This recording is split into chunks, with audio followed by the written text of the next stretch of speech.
Yes, we can.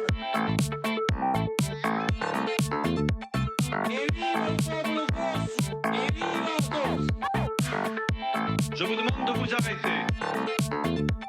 Je crois aux forces de l'esprit. Bonsoir et bienvenue, vous êtes au bon endroit, au bon moment, pendant le 20h sur France 3 Corse via Steel, évidemment. D'après le très sérieux journal anglais Financial Times, de plus en plus d'étudiants militent pour un enseignement de l'économie plus ouvert, et cela depuis la crise financière de 2008. Ajun Chang, un économiste du développement à Cambridge, se souvient. Des étudiants frappaient à ma porte en disant « c'est la pire crise financière depuis 1929 » et les professeurs continuent à prodiguer leur enseignement comme si de rien n'était. Et si cela changeait? Et si l'innovation, voire même l'imagination et l'audace s'emparaient des enseignants? Cela permettrait peut-être de poser un regard très différent sur la vie économique mondiale et modifier notre rapport et nos mentalités à l'économie. Les titres de votre 20h. De quoi le libéralisme économique est-il le nom? Deux regards, Pierre Alessandrine et Paul Turchi-Dorian. Le débrief de notre débat, mais par le prisme de la culture, avec notre libraire Marcel Petrichoul et notre cinéphile Xavier Affre. Le libéralisme économique fait fureur dans les médias et son expression politique. Certains évoquent même l'ultralibéralisme. De quoi est-il le nom? Nous en débattons avec Pierre Alessandrine et Paul Turchi-Dorian. Bonsoir messieurs. Bonsoir Philippe. Bonsoir Philippe. Comment allez-vous, mon cher Paul? Ça va, très bien. Pierre, bonsoir. C'est la première pendant le 20h, bienvenue. Effectivement. L'historien Paul Turchi-Dorian que vous connaissez, l'universitaire Pierre Alessandrine. C'est avec vous, Pierre, que je commence cet échange. La victoire de François Fillon à la primaire de la droite et du centre, est-ce un hommage posthume à Margaret Thatcher, voire même à Ronald Reagan? Je ne dirais pas ça. Pour avoir entendu François Fillon durant la campagne des primaires, je sais qu'il n'a pas rejeté, loin s'en faut, je dirais, le rapprochement avec Margaret Thatcher. Ce sont des époques différentes, même s'il y a une volonté politique forte, même s'il y a également des orientations qui peuvent s'en rapprocher. Je pense qu'il ne faut pas faire de comparaison hâtive. En tout cas, c'était une campagne électorale. Margaret Thatcher, après, a mis en place tout un tas de choses qui demanderont à être vérifiées. Pour ce qui est peut-être du libéralisme, parce que c'est le sujet du jour, effectivement, il y a une volonté de rétrécir le périmètre de l'État, en tout cas le périmètre de l'État hors du régalien. C'est ce qu'on peut voir transparaître de la volonté de réduire le nombre de fonctionnaires. Donc en ce sens, on peut dire qu'il y a une part de libéralisme. Sinon, je ne pense pas non plus que François Fillon s'assume comme un libéral pur jus. Il a aussi des convictions profondes, peut-être conservatrices, c'est le mot qui est employé. Je ne pense pas qu'il s'en défende non plus. Conservateur et parfois même ultralibéral. Hein. Oui, mais ultralibéral, c'est quand vous voulez discréditer quelqu'un aujourd'hui, vous dites que quelqu'un est ultralibéral et alors c'est fini, vous le vouez aux gémonies. Donc, Pour revenir sur, en tout cas pour revenir sur Fillon et Thatcher, pour moi c'est retour vers le no future. C'est-à-dire que là, j'ai l'impression que Fillon, effectivement, on saute les quelques années qu'il y a eu de flottement un peu plus ou moins près du libéralisme ou du socialisme ou d'autres choses, et qu'on fait un pont directement, effectivement, avec Margaret Thatcher et Ronald Reagan, et d'autres encore, hein, cette école libérale, cette révolution libérale, comme on l'a appelée. Et là, on est en train de creuser un nouveau fossé. Et les propositions de François Fillon, effectivement, je pense que c'est l'étiquette du cassoulet sur un paquet de rillettes. On nous fait croire que c'est conservateur, un peu mou, un peu léger, un peu light. Et puis derrière, le programme sent bon le libéralisme. Alors, l'ultralibéralisme ou néolibéralisme, effectivement, par le biais d'Internet, c'est devenu un petit peu l'étiquette fourre-tout. Voilà, dès que quelqu'un pose, je dirais, un programme économique un peu dur, c'est un ultralibéraliste ou un néolibéral. Bon, peut-être pas jusqu'à ce point-là. C'est pas une question de sémantique, hein, ceci dit. Alors, justement, pardon, mais comme Paul parlait de révolution libérale, on va en débattre, on va échanger, vous allez confronter vos opinions.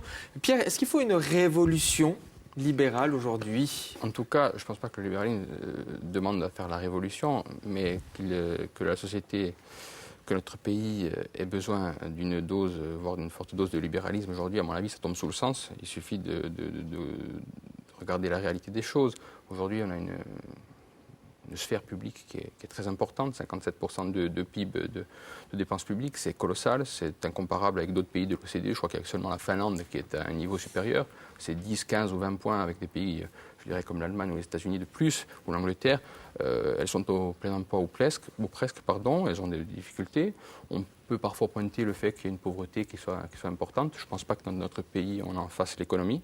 Donc je pense que, je dirais, des politiques étatistes, tout étatisme ou interventionniste à tout crin, avec un volontarisme politique, je dirais, exorbitant, on touche à la fin de ce système.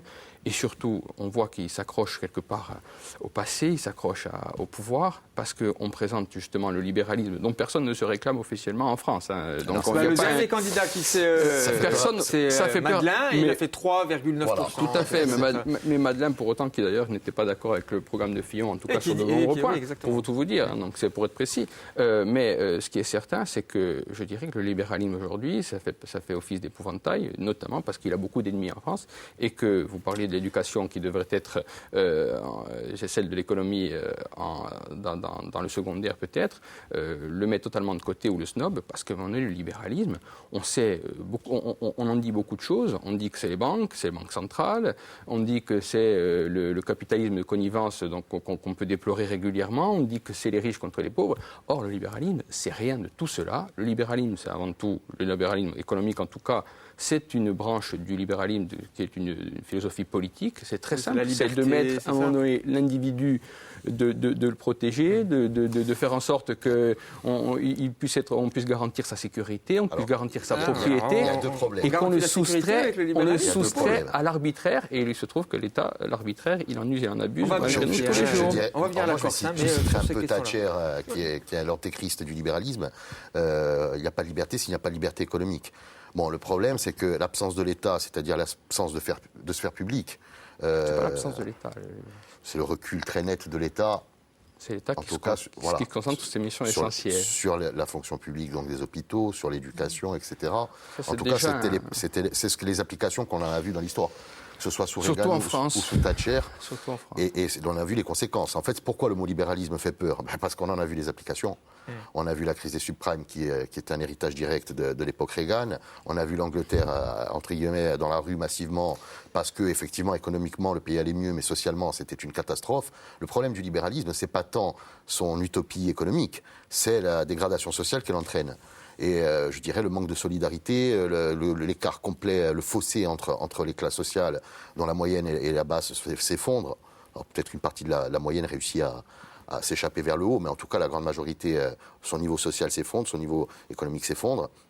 Et bon, sur l'intervention publique, ce qui est rigolo aussi avec les Ronald Reagan, Thatcher et consorts, c'est qu'on s'est aperçu qu'il y avait un accroissement des impôts. Alors, quelque part, on est en recul sur l'État, mais il y a un accroissement des impôts. Évidemment. Je vais vous dire simplement, Paul a pris 2 exemples. Il a raison, des exemples, c'est bien, c'est parlant.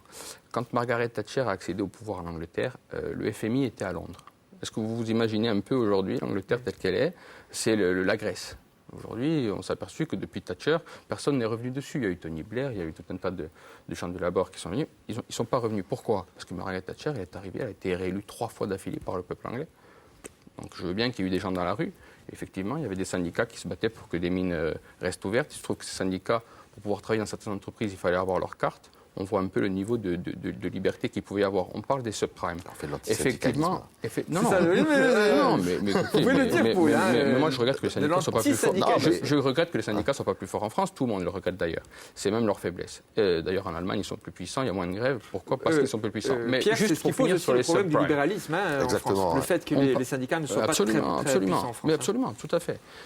Et justement, c'est une association d'individus qui n'attendent pas que l'État leur donne l'autorisation de s'associer. Je finis sur les subprimes. On disait à un moment donné, c'est la conséquence de tout un tas de choses. C'est surtout la conséquence de politiques qui ont été engagées par Bill Clinton, qui a voulu faire des propriétaires. À un moment donné, il y a une volonté, un volontarisme politique à tout crin de dire voilà, il faut faire ci, il faut faire ça. On s'aperçoit souvent après qu'il y a tout un tas d'externalités négatives qui sont extrêmement pénalisantes.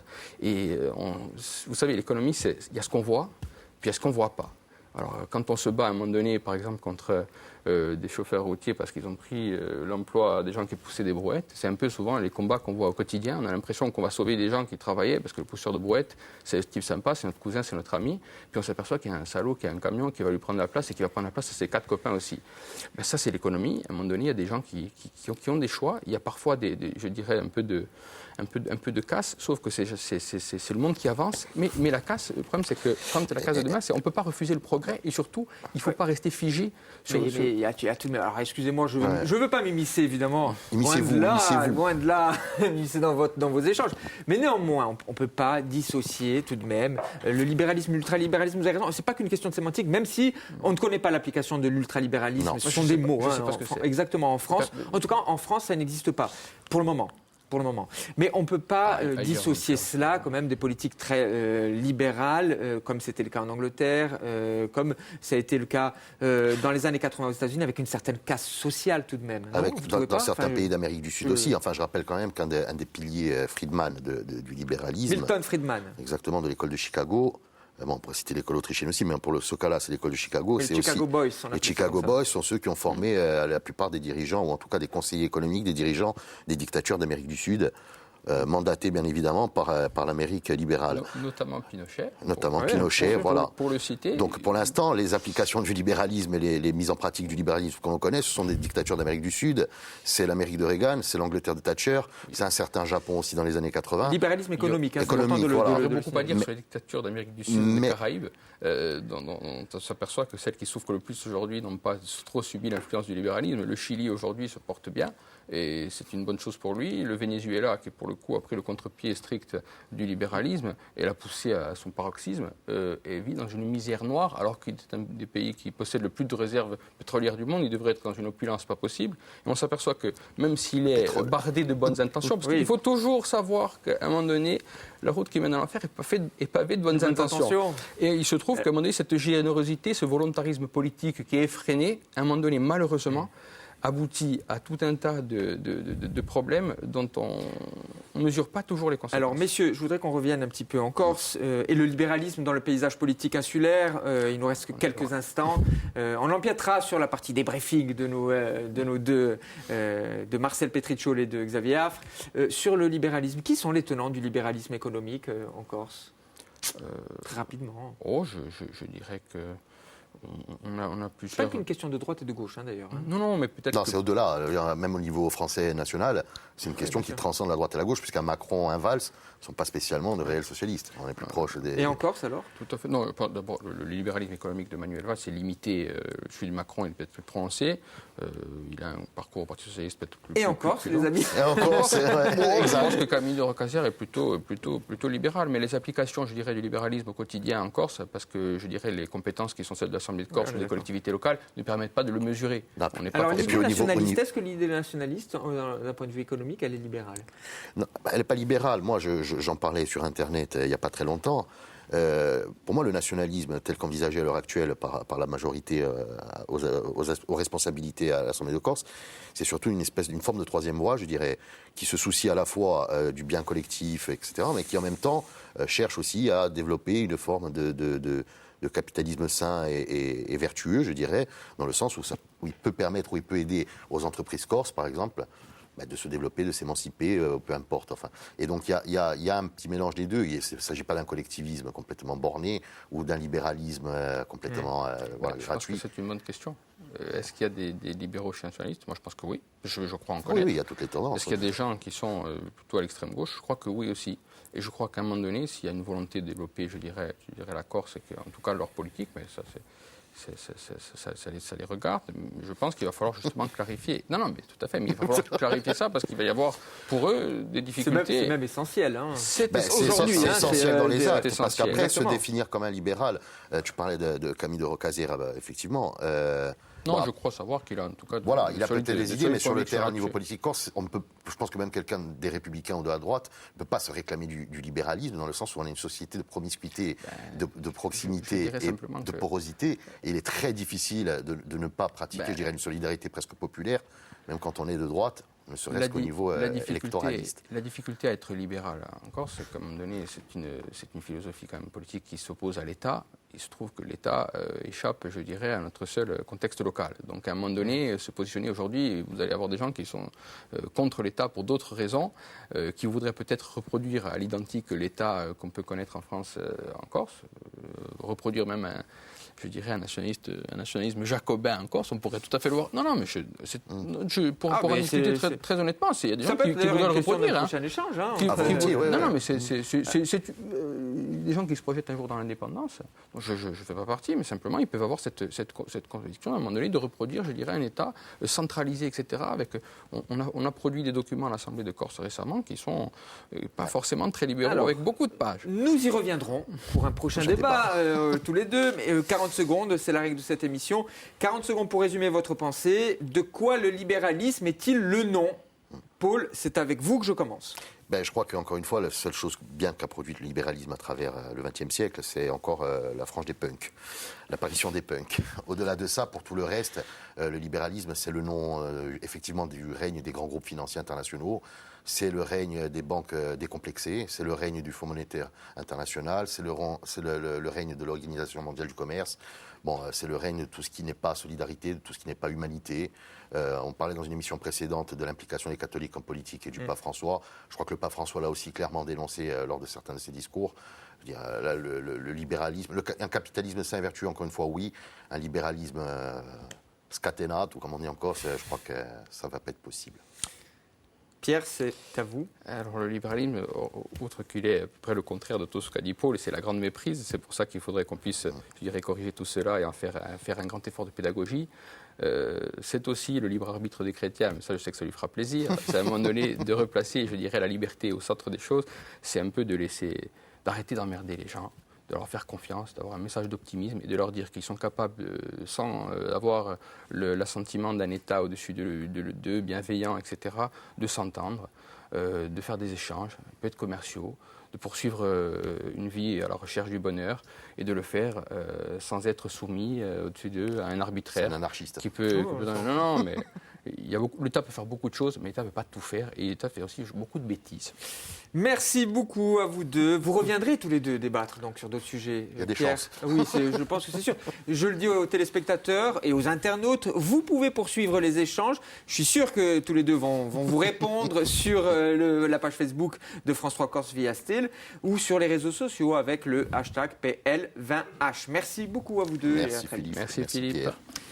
C'est la nouvelle séquence de Pendant le 20h, le débrief culturel de notre débat. Alors, le libéralisme économique et sa représentation au cinéma et en BD, c'est une histoire d'art, souvent contrariée. Il est question d'engagement social et politique lié à l'antilibéralisme, voire même à l'altermondialisme. C'est le débrief culturel de Pendant le 20h. Et nous poursuivrons cette réflexion avec notre cinéphile Xavier Affre et notre libraire Marcel Petriccioli.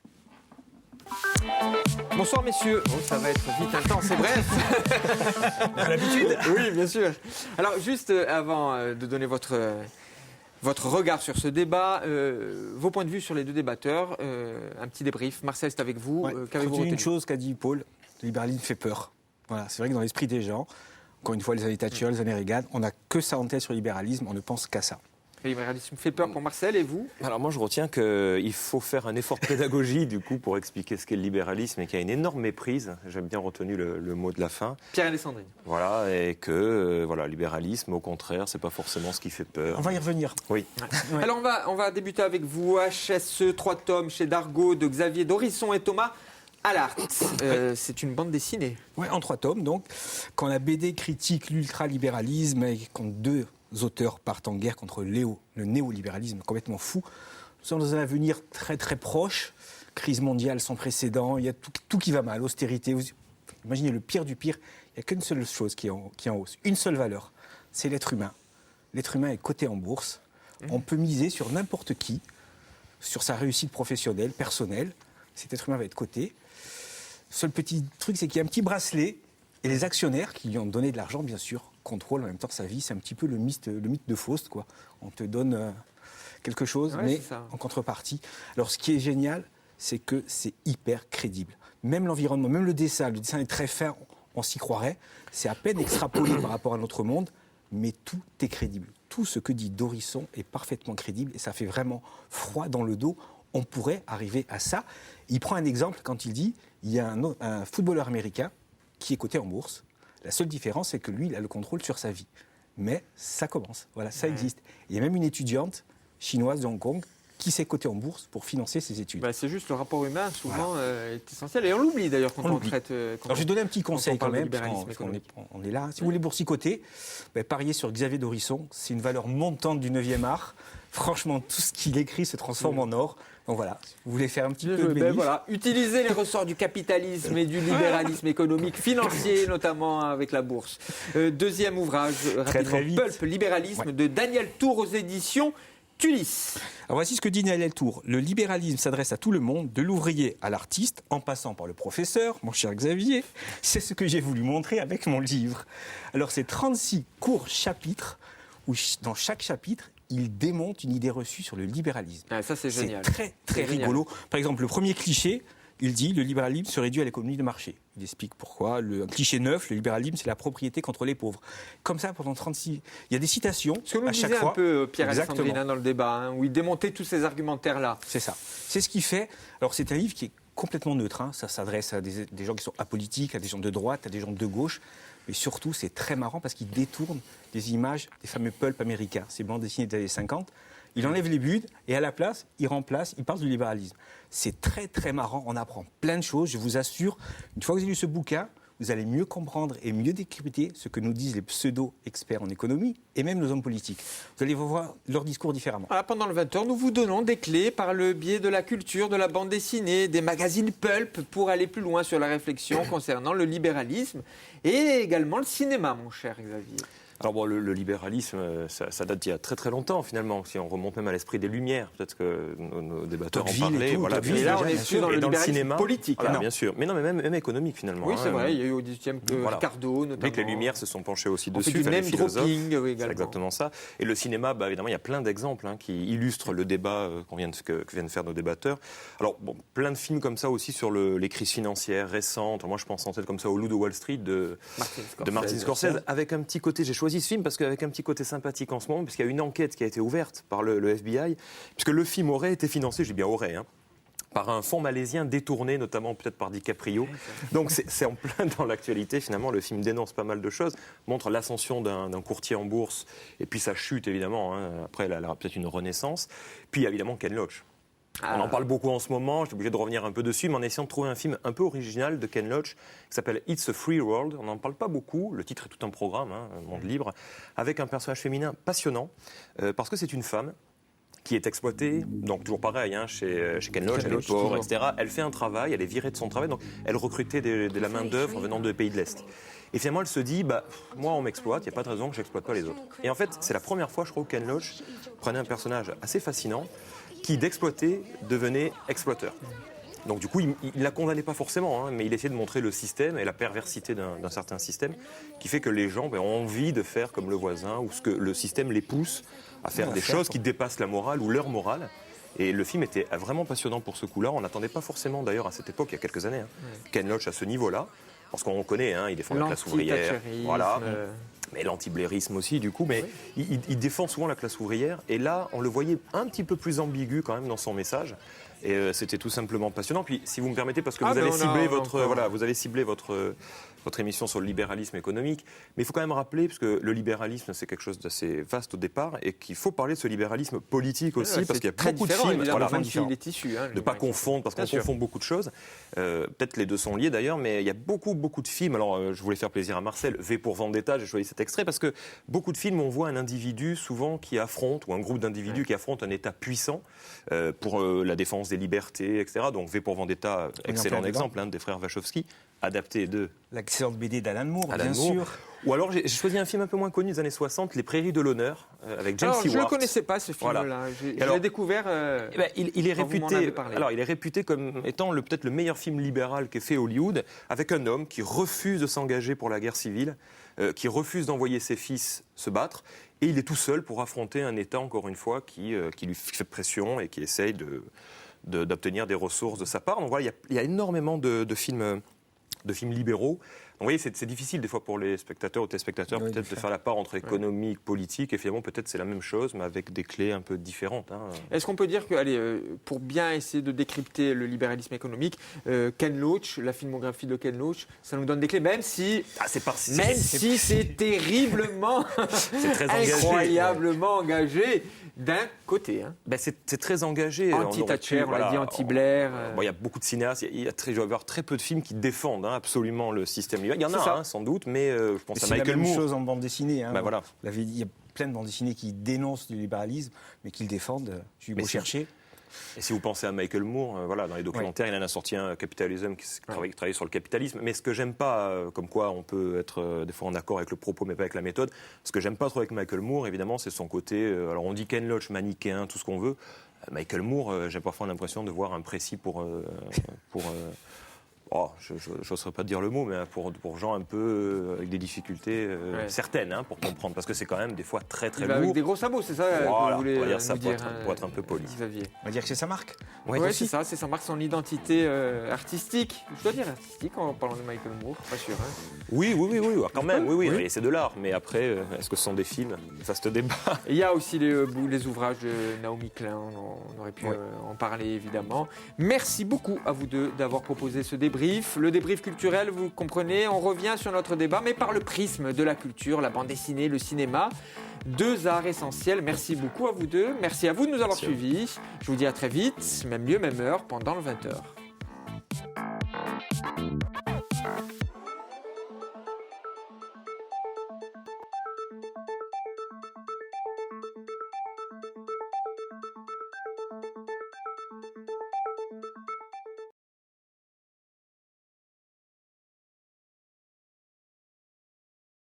Pulp, c'est génial, hein, aussi. Hein. Pulp, c'est